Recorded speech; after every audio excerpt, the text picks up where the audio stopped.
Imagine it's late June in Arizona. The air is bone dry, the sun is relentless, and the landscape is a tinderbox waiting for a spark. On June 30th, 2013, near the small town of Yarnell, that spark ignited. A lightning strike started what will become one of the deadliest wildfires in modern American history. And into this inferno walked a team of elite firefighters, the Granite Mountain Hotshots. Who were these men? They weren't just firefighters.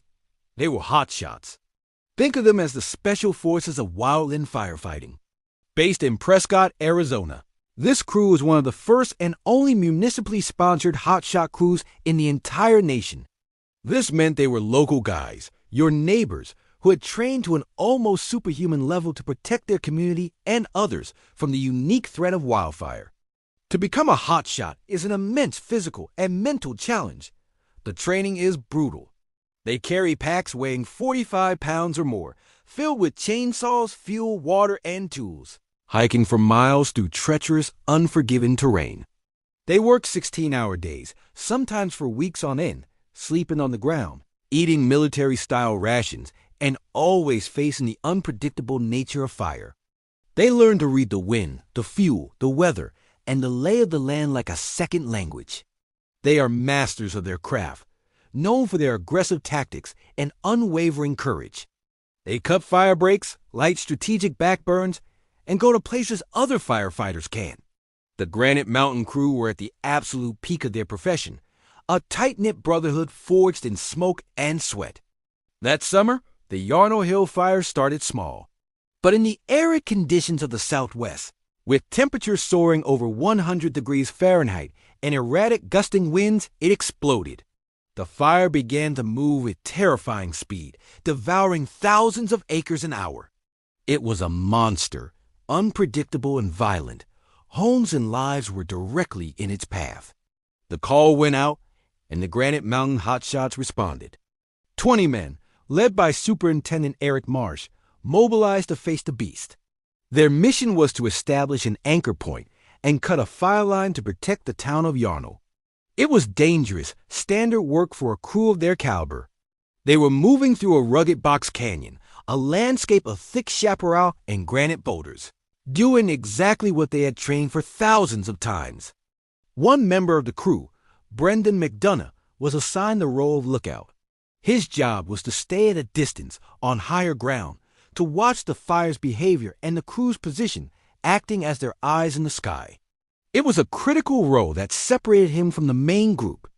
The other 19 men pushed on, deeper into the terrain, their chainsaws roaring as they carved a scar into the earth meant to starve the fire of fuel. But wildland fire is a living, breathing entity, and this one was particularly vicious. A massive thunderstorm cell collapsed nearby, causing the winds to suddenly and violently shift 180 degrees. What was once a flanking fire became a head-on inferno, racing directly toward the hotshot's position. The fire's speed increased exponentially, trapping them. The escape routes they had identified and the safety zones they had planned were instantly compromised, swallowed by a wall of flame over 20 feet high. From his vantage point, Brendan McDonough saw the horrifying turn of events. He radioed his crew, warning them of the rapidly changing conditions. He was ordered to get out, and he was picked up by another hotshot crew just as the flames overran his position. For the 19 men still in the canyon, the situation had become a worst-case scenario. Over the radio, their calm, professional voices turned urgent. They were surrounded. There was no way out. Their superintendent, Eric Marsh, made the final desperate call. "We are deploying our shelters." Deploying a fire shelter is the absolute last resort. It's an act of pure survival. These shelters are small, aluminized tents designed to reflect radiant heat and trap a pocket of breathable air. They offer a sliver of hope against the fire's overwhelming power, but they are not invincible.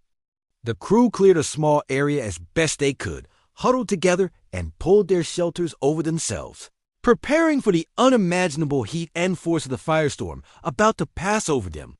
The fire that swept over their deployment site was an apocalypse.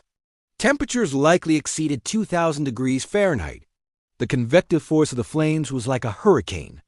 The fire was simply too intense, too powerful for the shelter to stand. For agonizing minutes, there was only silence on the radio. When a helicopter was finally able to fly over the area after the main fire front had passed, the devastating reality became clear. They found the deployment site. 19 shelters, side by side. None of the men inside had survived. The loss was catastrophic. 19 fathers, husbands, sons, and brothers gone in an instant. It was the greatest loss of life for American firefighters in a single incident since the September 11th attacks. The city of Prescott, and indeed the entire nation, was plunged into mourning. These men weren't just statistics. They were individuals with lives and dreams. Men like Andrew Ashcraft, a father of 4. Chris McKenzie, who followed his father's footsteps in the firefighting. Kevin Wojcik, the son of a Los Angeles County fire captain. Each of the 19 had a story, a family, a future that was stolen by the flames. The sole survivor, Brendan McDonough, was left to carry the immense weight of their memory. His story is one of profound loss and guilt, but also of resilience. He has since dedicated his life to advocating for firefighter mental health and honoring the legacy of his fallen brothers. The Yarnell Hill Fire burned over 8,400 acres and destroyed more than 100 homes. But its most enduring legacy is the story of the Granite Mountain Hotshots. Their sacrifice was immortalized in the 2017 film Only the Brave, which brought their story to a global audience. But no movie can fully capture the grit, the camaraderie, and the ultimate tragedy of what happened that day. The story of the Granite Mountain Hotshots serves as a brutal reminder of the raw power of nature and the incredible courage of those who run toward the danger when everyone else is running away. They knew the risks involved in their profession better than anyone. They trained for those risks, they respected the fire, but they also had an unwavering commitment to protecting others. On June 30th, 2013, they made the ultimate sacrifice in the line of duty, and their legacy of bravery and brotherhood will never be forgotten. They were heroes in the truest sense of the word. Thank you for watching. If you found this story meaningful, please consider liking this video and subscribing for more.